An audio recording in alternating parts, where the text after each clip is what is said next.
The world is running out of oil. At least that was the idea behind the peak oil hypothesis that dominated economic thinking for decades. But it turns out that with fracking, deep water drilling, and oil sands, there's a lot more oil in the world than we once thought. The old peak oil theory ain't happening. But what if instead of running out of oil, we just stopped buying this stuff? Most oilmen scoff at that idea. There are 1 billion gas-guzzling cars on the road worldwide today, and only 0.1% of them have a plug. OPEC contends that even in the year 2040, EVs will make up just 1%. But don't be so sure. Consider the S-curve. S-curves are used to describe the spread of new technologies over time, like early refrigerators and color TVs. Growth starts off slowly at first, and then when the product really starts to connect with everyday people, we have liftoff. Eventually the market gets saturated and growth tapers off, forming the top of the S. Predicting S-curves for electric cars is extremely difficult because we're making assumptions about demand for a type of vehicle that doesn't even exist yet. Fast, affordable, and spacious cars that have an electric range of at least 200 to 300 miles. But here's what we know.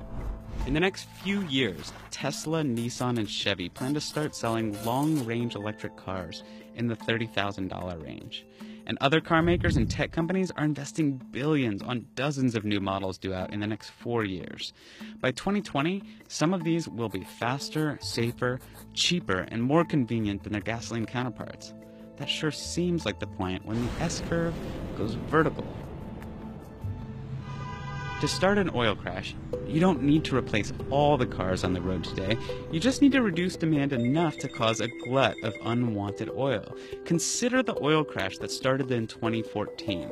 That was caused by too much supply, when producers started pumping out an extra 2 million barrels a day. So when electric vehicles are able to displace that much on the demand side, it should also cause a crash. When might that happen?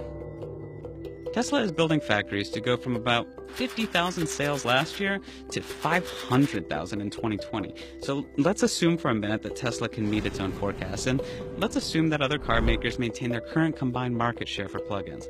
If each electric vehicle displaces roughly 15 barrels a year, here's the impact on oil from all the EVs worldwide.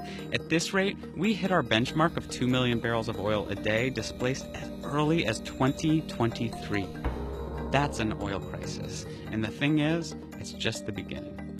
It's not at all unreasonable to assume that by 2040, nearly half the world's new cars will have a plug. Sure, you're skeptical. The price of electric cars still needs to come down, and there aren't yet enough fast charging stations for convenient long-distance road trips. Many new drivers in developing countries like China and India, they're still going to choose gasoline and diesel. But imagine a future where the rumbling streets of New York and New Delhi suddenly fall silent with electric engines. What if global demand for oil starts to fall? At first by a trickle, but then in a rush.